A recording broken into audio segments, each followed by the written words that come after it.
교회는 찬양과 예배의 공동체라는 제목으로 하나님의 말씀을 증언했습니다. 여러분 요즘 하나님께 어떤 말씀을 드리고 있습니까? 내 인생에 어떤 고난과 어려움이 닥쳐와서 원망과 불평의 말을 하고 계시는 않습니까? 분명한 것은 하나님께서 나더러 원망 불평하라고 그런 길로 인도하신 것은 아니시죠. 하나님께서 이스라엘 백성들을 애굽에서 구원해신 이후에 그들을 인도하신 곳이 어디였습니까? 광야였습니다. 구약시대의 광야는 우리 인간들의 인생의 여정을 상징하는 곳입니다.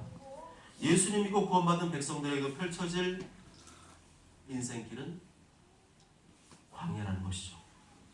예수님께서 공생의 사역을 시작하실 때 성령께서 제일 먼저 예수님 인도하신 곳이 어디였습니까? 광야였습니다. 마태복음 4장 1절에 그때 예수께서 성령에 이끌려 마귀에게 시험을 받으러 광야로 갔습니다. 하나님께서 당신의 백성들을 광야로 인도하셨습니다. 가나안 땅으로 인도하시기 전에 광야로 인도하셨습니다. 하나님께서 당신의 백성들을 광야로 인도하셨다는 말은 당신의 백성들을 형통과 축복의 길이 아니라 먼저는 고난의 길, 어려운 길로 인도하셨다는 것입니다. 어떻게 그럴 수 있냐고요? 그것은 하나님의 성품을 모르기 때문에 하는 소리입니다. 하나님은 우리가 원하는 길과 아주 다른 길로 인도하시는 분이십니다. 하나님의 생각은 우리의 생각과 아주 많이 다르신 분이십니다. 우리는 한 치 앞도 내다보지 못하는 양과 같지만 하나님은 아주 멀리 내다보시는 전능하신 하나님이시기 때문이죠. 그렇다면 하나님께서는 왜 우리가 원하는 길과 다른 길로 인도하시는 것일까요? 왜 우리를 가나안 땅으로 인도하시기 전에 광야로 먼저 인도하시는 것일까요? 그것은 우리를 낮추시기 위함입니다. 우리를 낮추시고 하나님만 의지하게 하시려는 것입니다. 다시 말하면 우리의 마음이 하나님 보실 때 교만하다는 거죠. 마음이 교만한데 하나님 말씀에 순종하겠습니까? 마음이 교만한데 하나님을 의지하겠습니까? 마음이 교만하니까 하나님 말씀에 순종하지 않는 것이고 마음이 교만하니까 하나님을 의지하지 않는 것입니다. 뭐 대단한 죄를 짓고 잘못을 해야만 교만한 것이 아니고 하나님을 의지하지 않는 것, 하나님께 나아가지 않는 것, 또한 하나님의 말씀에 순종하려는 의지가 없는 것, 그것이 바로 하나님 앞에서는 교만한 것입니다. 다시 말하면 하나님께서 광야로 인도하신 이유는 우리의 마음이 교만하다는 겁니다. 그것을 바꾸려면 어떻게 하셔야 될까요? 우리를 하나님의 뜻에 맞는 사람으로 변화시키려면 어떻게 하셔야 될까요? 우리를 낮추셔야 되죠. 자기 마음대로 살지 않고 하나님 뜻대로 살도록 하기 위해서 우리를 낮추셔야 됩니다. 우리가 하나님을 의지하고 하나님 말씀에 순종한 사람 만드시기 위해서는 우리의 마음을 낮추셔야 됩니다. 그래서 꽃길이 아니라 광야길로 인도하신 것입니다. 형통한 길이 아니라 고난의 길로 인도하신 것입니다. 그래야 우리의 마음이 낮아지게 되고 하나님을 의지하게 되고 겸손히 주의 말씀에 순종하게 되기 때문인 것입니다. 신명기 8장 2절에 내 하나님 여호와께서 이 40년 동안에 내게 광야길을 걷게 하신 것을 기억하라. 이는 너를 낮추시며 너를 시험하사 내 마음이 어떠한지 그 명령을 지키지 않는지 알려 하심이라. 만약 내가 사는데 아무런 문제도 없고 하나님과 잘 되고 형통하다면 하나님을 온전히 의지하며 살까요? 의지하기는 하는 것 같지만 겉으로 볼 때는 그런 것 같지만 전심으로 하나님을 의지하지는 않을 것입니다. 대충 건성건성 의지하는 척은 하겠지만 진심으로는 하나님을 의지하지 않을 것입니다. 그런데 고난과 어려움이 닥치게 되면 하나님 앞에서 전심으로 낮아지게 되고 또한 전심으로 하나님을 의지하게 됩니다. 우리 중에 나는 왜 이렇게 고난이 많을까 생각하는 분이 계십니까? 그 이유는 우리를 낮추시기 위함입니다. 나는 분명히 예전보다 더 낮아진 것 같은데 왜 여전히 고난이 있을까 생각하신 분이 계십니까? 그 이유는 나를 더 낮추시기 위함입니다. 고난과 어려움의 원인을 내 머릿속에 찾으려고 하면 찾으지도 않고요. 엉뚱한 데서 찾게 됩니다. 고난과 어려움의 모든 문제도 내 삶에 닥친 모든 고난과 어려움의 문제도 성경 안에서 답을 찾으려고 해야 됩니다. 성경 말씀에서 그 답을 찾는 훈련을 할 때 우리는 더 이상 방황하지 않고 다른 생각하지 않고 정확한 판단과 진단을 내릴 수가 있는 것입니다. 우리는 본래부터 죄인이기 때문에 뼛속까지 죄인이기 때문에 하나님 없이 사는 것을 좋아합니다. 하나님 의지하지 않고 내 마음대로 사는 것을 좋아합니다. 다시 말하면 인간은 자기 자신이 얼마나 교만한지도 모르는 교만한 존재라는 것이죠. 만약 하나님께서 고난과 어려움을 허락하시는데도 계속 고집을 부리고 버티고 교만하게 군다면 그 길 끝에는 무엇이 기다리고 있을까요? 최종적으로는 영원한 지옥과 멸망이 기다리고 있습니다. 우리가 그 멸망의 길로 가지 않도록 하기 위해서는 하나님께서 어떻게 하셔야 될까요? 브레이크를 거셔야 됩니다. 우리 인생 가운데 고난과 어려움의 브레이크를 거셔야 됩니다. 그래야 자신의 모습을 돌아보고 더 낮아지게 되는 것이죠. 어려움과 고난, 그것만 생각하고 그것만 바라보면 하나님을 원망하고 불평하게 됩니다. 하나님을 원망하고 불평하게 되는 근본적인 이유는 하나님이 누구신지를 모르기 때문입니다.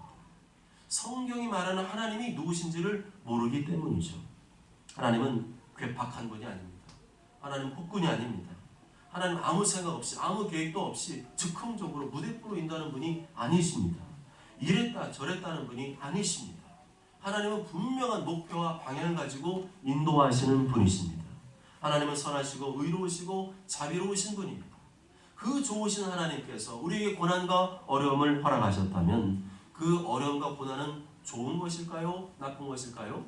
좋은 것이죠. 당장에는 아프고 힘들어서 좋지 않은 생각이 들 수 있지만 이 모든 고난과 어려움을 허락하신 분이 선하시고 의로우신 하나님이라는 믿음을 갖게 되면 아하, 이 고난과 어려움 속에 그만한 이유와 목적이 있음을 인정하게 되는 것입니다. 그렇습니다. 지금은 비록 힘들고 어려운 시간이라 할지라도 지금의 고난은 하나님의 뜻을 이루기 위한 과정에 불과합니다. 지금은 내 머리로 이해하기 힘들고 예측하기 힘들지만 분명한 것은 이런 고난의 과정을 통하여 하나님의 선하신 뜻을 이루어 가신다는 사실입니다. 아멘. 2023년 다니엘 기도회 간증자로 나오신 분 중에 호주 출신의 한국인 스티븐 오 감독님 기억나십니까? 워낙 캐릭터가 독특해가지고 다들 기억하실 거예요. 그분은 특수촬영 감독입니다. 톰 크루즈가 주연한 미션 임파서블을 촬영한 아주 유명한 감독이죠. 그런데 그분이 촬영 감독이 된 계기는 희한하게도 대학교 2학년 때 발목 부상을 당했을 때입니다. 스키 점프를 하다가 잘못 떨어져서 오른쪽 발목이 부러졌어요. 오른쪽 발목이 으스러졌어요. 그래서 4번의 발목 수술을 하고 2년간 재활치료를 받아야 했습니다. 게다가 치료 도중에 너무 고통스러우니까 몰핀이라고 하는 마약 성분의 주사를 쫙 놨는데 그 부작용 때문에 머리가 대머리가 되어버렸습니다. 그야말로 지금의 자신의 모습을 바라보면 20대 초반의 젊은 청년인데 자기의 지금 이 모습을 바라보면 캄캄하게 앞날이 느껴졌죠. 그렇지만 놀랍게도 그 사고 때문에 새로운 길이 열리게 되었습니다. 관광 가이드 알바를 하게 되었습니다. 어느 날 한국에서 한 촬영팀이 왔는데 허락을 잘못 받아서 촬영을 못하게 되었습니다.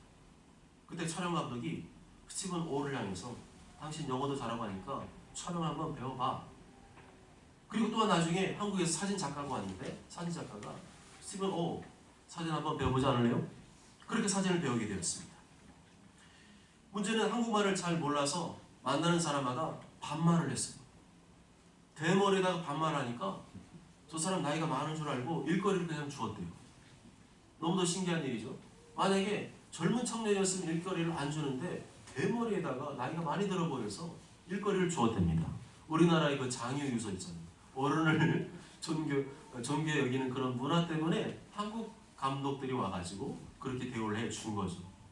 나중에 보니까 그게 하나님의 은혜였음을 알게 되었습니다. 아멘. 스티븐 오 감독님이 지금도 녹화 단추를 딱 촬영할 때 레디 고 하면 이제 촬영 감독이 딱 단추를 누르잖아요. 그런데 그 누르기 전에 반드시 하는 기도가 있다고 합니다. 기억나십니까? 사랑합니다. 부탁합니다. 맡기겠습니다. 따라해보실까요? 사랑합니다. 사랑합니다. 부탁합니다. 부탁합니다. 맡기겠습니다. 맡기겠습니다. 사랑합니다. 사랑합니다. 부탁합니다. 부탁합니다. 맡기겠습니다. 맡기겠습니다. 사랑합니다. 이것은 감사합니다를 포함하고 있죠. 하나님 감사합니다. 믿음으로 하는 거죠. 뭐 아무것도 된 것도 없고 이제 촬영이 잘 진행돼야 되는데 믿음으로 미리 하나님께 사랑합니다.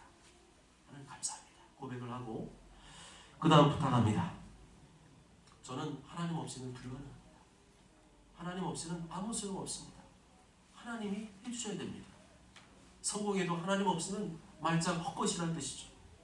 맡기겠습니다. 이것은 100%의 믿음을 말합니다. 얼마나 그 중요한 촬영을 하기 때문에 어깨가 무겁겠어요. 내 어깨에 있으면 하나님께 맡긴다는 거죠. 하나님께 다 맡깁니다. 이 기도를 하루에 60번 이상 하신대요. 할렐루야. 두려워서가 아니라 감사해서 사랑합니다. 부탁합니다. 맡기겠습니다. 다 외우셨나요?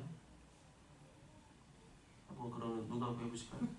시작. 사랑합니다. 부탁합니다. 맡기겠습니다. 아멘.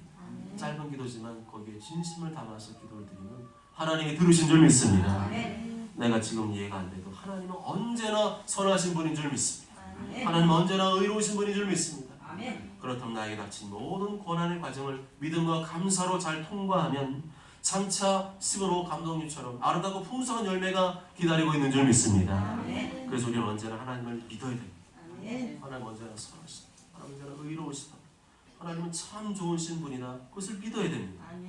지금 나에게 닥친 상황 환경에 휘둘리지 말고 하나님은 가장 좋은 길로 인도하신 분임을 믿어야 될 줄 믿습니다. 이렇게 하나님을 온전히 믿으면 고난과 어려움 중에도 기대감이 생기죠. 소망이 생깁니다. 비전이 생깁니다. 열정이 생깁니다. 자신감이 생기고 기쁘고 즐거운 마음으로 찬송할 수 있게 됩니다. 그런데 그렇게 못하는 이유는 하나님께 대한 믿음이 없기 때문이죠. 1절과 2절 다 함께 읽습니다. 시작. 온 땅이여 하나님께 즐거운 소리를 낼지어다. 그의 이름의 영광을 찬송하고 아멘. 하나님 언제나 찬송과 영광을 받으시기에 합당하신 분인 줄 믿습니다. 지금 내가 처한 상황과 환경과 상관없이 하나님은 언제나 찬송과 영광을 받으시기에 합당하신 분인 줄 믿습니다. 그러므로 우리 본분은 하나님을 찬양하는 것입니다. 우리 본분은 하나님을 예배하는 것입니다. 우리를 창조하신 이유도 우리를 구원하신 이유도 하나님을 찬양하고 예배케 하시기 위함인 줄 믿습니다. 예사야 43장 7절에 내 이름으로 불려지는 모든 자 곧 내가 내 영광을 위하여 창조한 자를 오게 하라. 그를 내가 지었고 그를 내가 만들었느니라. 예사야 43장 21절에 이 백성은 내가 나를 위하여 지었나니 나를 찬송하게 하려 함이니라. 온 땅이여 하나님께 즐거운 소리를 낼지어다. 그의 이름의 영광을 찬양하고 영화롭게 찬송할지어다. 찬송은 내 기분과 상관없이 하는 것입니다. 찬송은 내가 처한 어려움이나 고난과 상관없이 하는 것입니다. 찬송은 육으로 하는 것이 아니라 영으로 하는 것이기 때문이죠. 누가 육의 사람이고 누가 영의 사람입니까? 무표정하게 아무 감정 없이 찬송하는 사람은 육의 사람이고 기쁘고 즐겁게 찬송하는 사람은 영의 사람입니다. 찬송하는 그 사람 무엇을 보면 그 사람이 영의 사람인지 육의 사람인지 알 수가 있습니다. 왜 찬송이 안 나올까요? 영이 죽었기 때문입니다. 영이 죽으면 찬송도 죽게 됩니다. 영이 죽으면 예배도 죽게 됩니다. 찬송과 예배는 영적인 일이기 때문에 내 영이 살아나야만 진정으로 하나님을 찬송할 수 있고 예배할 수 있게 되는 것입니다. 요한복음 4장 23절에 아버지께 참되게 예배하는 자들은 영과 진리로 예배할 때가 오나니 곧 이때라. 아버지께서는 자기가 이렇게 예배하는 자들을 찾고 계시느니라. 아멘. 요한복음 4장 24절에 하나님은 영이시니 예배하는 자가 영과 진리로 예배할지니라. 아멘. 내 영을 살리신 분이 누구시죠? 성령님이십니다. 성령님이 임하시면 내 영이 살아나게 되는 줄 믿습니다. 성령이 임하시면 말뼈 같은 내 영혼도 살아나게 되는 줄 믿습니다. 성령님만 구하면 되잖아요. 얼마나 쉽습니까? 성령님을 자주 구하십시오. 마음이 답답하시고 마음이 진정이 안 되시고 마음이 힘드십니까? 눈앞에 보이는 상황이나 환경, 사람 바라보면 막막하십니까? 그때야말로 성령님을 구할 때인 줄 믿습니다. 성령님을 구하십시오. 성령이 임하시면 상관없이 내 마음이 기쁘고 즐겁게 되고 내 마음에 감사가 일어나게 됩니다. 문제는 내가 성령님께 무관심하고 성령님을 구하지 않기 때문이죠. 스티븐 오 목사님도 계속 짧은 기도지만 계속 하잖아요. 그런 것처럼 그런 기도도 하시고 계속 성령님을 구하십시오. 밥 먹을 때도 식사 전에 성령님을 구하시고 좀 어렵고 힘든 사람이 있으면 꼭 그 사람이 이런 성령님을 구하시고, 또 중요한 문제를 지금 해결해야 될 상황이면 성령님이 개입하시도록 성령님을 구하시길 바랍니다. 성령이 임하시면 육의 생각은 떠나가고 사단의 해방은 떠나가고 성령님이 친히 역사하시고 인도하신 줄 믿습니다. 성령님을 구하지 않기 때문에 내 영이 죽어있고, 그렇기 때문에 입에서 찬송이 안 나오고 예배에 집중이 안 되는 것입니다. 아무런 감동도 재미없이 예배를 드리는 거죠. 내 영을 살리시는 분은 성령님밖에 없는 줄 믿습니다. 내 영을 즐겁게 하시는 분도 성령님밖에 없는 줄 믿습니다. 내 영의 잔잔한 호수와 같은 평강을 주시는 분도 성령님밖에 없는 줄 믿습니다. 그러므로 우리는 성령님을 구해야 됩니다. 우리가 왜 하나님을 찬양해야 될까요? 왜 하나님을 예배해야 될까요? 왜 하나님께 복종해야 될까요? 오늘 다윗은 주께서 우리의 원수들을 굴복시켰기 때문이라고 고백합니다. 하나님께서 크신 권능으로 마귀의 세력을 굴복시켰기 때문이라고 고백합니다. 3절 4절 다 함께 읽습니다. 시작. 하나님께 아뢰기를 주의 일이 어찌 그리 어미하신지 주의 큰 권능으로 말미암아 주의 원수가 주께 복종할 것이며 온 땅이 주께 경배하고 주를 노래하며 주의 이름을 노래하리이다 할지어다. 셀라. 아멘. 여기서 어미하시다 하는 말은 히브리어로 두렵다는 뜻을 가지고 있습니다. 하나님께서 당신의 백성들을 구원하시기 위해 행한 일들이 너무도 두렵다는 거예요. 하나님께 대한 경외심을 불러일으킬 정도로 너무너무 큰 일을 행하셨다는 거죠. 그 사건이 무엇입니까? 그 일이 무엇입니까? 이스라엘 백성들이 홍해 바다를 건너게 된 사건입니다. 하나님께서 밤새도록 동풍을 보내셔서 큰 바람으로 홍해 바다를 가르시고 육지와 같이 메마른 땅을 건너게 하신 사건입니다. 6절부터 8절까지 말씀 다 함께 읽습니다. 시작. 하나님이 바다를 변하여 육지가 되게 하셨으므로 우리가 걸어서 강을 건너고 우리가 거기서 주로 말미암아 기뻐하였도다. 그의 능력으로 영원히 다스리시며 그의 눈으로 나라들을 살피시나니 거역하는 자들은 교만하지 말지어다. 셀라. 만민 나라 우리 하나님을 송축하며 그의 찬양 소리를 들리게 할지어다. 아멘. 실제로 그 당시 하나님 백성들뿐만 아니라 하나님 모르는 이방 백성들조차도 하나님이 행하신 이 큰 일로 말미암아 하나님을 두려워했습니다. 특히 여리고에 살고 있던 기생나합이 이스라엘 정탐꾼에게 실감나게 고백을 하죠. 여호수아 2장 10절 11절에 이는 너희가 애굽에서 나올 때 여호와께서 너희 앞에서 홍해물을 마르게 하신 일과 너희가 요단 저쪽에 있는 아모리 사람의 두 왕 시온과 오게게 행한 일 곧 그들을 전멸시킨 일을 우리가 들었음이니라. 우리가 듣자 곧 마음이 녹았고 너희로 말미암아 사람이 정신을 잃었나니 너희 하나님 여호와는 위로는 하늘에서도 아래로는 땅에서도 하나님이시니라. 하나님께서 능력이 없어서 악의 세력을 심판하지 않는 것이 아니라 사랑으로 오래 참고 기다리고 계시기 때문에 지금 당장이라도 악의 세력을 쓸어버릴 수가 있지만 한 영혼이라도 더 회개하고 돌이키도록 참고 기다리고 계시는 것입니다.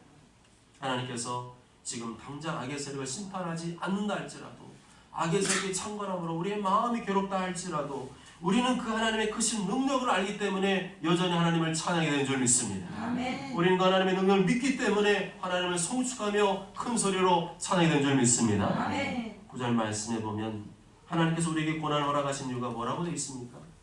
그는 우리의 영혼을 살려두시려고 라고 말씀하죠. 우리의 영혼을 살리시는 방법이 뭐라는 거예요? 고난이라는 겁니다. 우리 영혼이 살아나도록 우리 영혼이 깨어나도록 하시는 방법이 고난이라는 겁니다. 고난이 없으면 하나님을 찾지 않습니다. 고난이 없으면 하나님을 의지하지 않습니다. 고난이 있기 때문에 하나님을 찾게 되고 하나님을 의지하게 되는 거죠. 그렇게 하나님을 찾고 의지하는 과정 속에서 내 영혼이 깨어나고 살아나게 됩니다. 그렇지만 하나님께서는 고난 중에도 우리의 실족함을 허락하지는 않으십니다.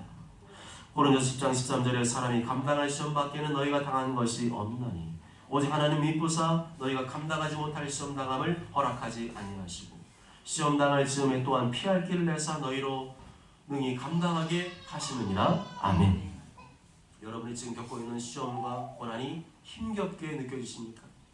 그렇지만 하나님의 말씀에 의하면 내가 당하는 모든 시험과 고난은 감당할 만한 것이라고 믿습니까? 그리고 도저히 감당하기 어려울 때가 되면 피할 길을 따로 허락하시는 분이 하나님이심을 믿습니까? 아멘. 하나님이 이렇게 우리를 사랑하시는 분이, 우리를 실족시키는 분이 절대로 아닙니다. 우리의 감당할 시험만 허락하시고 그런 인생의 고난과 시험을 통하여 우리 영혼을 깨우고 살리시는 분이신 줄 믿습니다. 아멘. 그리고 하나님께서 허락하시는 시험과 고난은 우리의 믿음을 더 강하게 하시고 단단케 하시려는 하나님의 계획인 것이고 그런 과정인 것이죠. 실제로 그런 크고 작은 인생의 고난의 과정을 믿음으로 잘 이겨내면 이전보다 더 단단해지고 강해진 나 자신을 발견하게 됩니다. 이전에는 사소한 일에 삐지고 토라지고 서운했다면 그러한 시험과 고난을 통과한 다음에는 마음이 단단해지게 됩니다. 별거 아닌 일 가지고 마음 상하지도 않고 상처받지도 않고 더 강하고 단단해지게 되는 것입니다.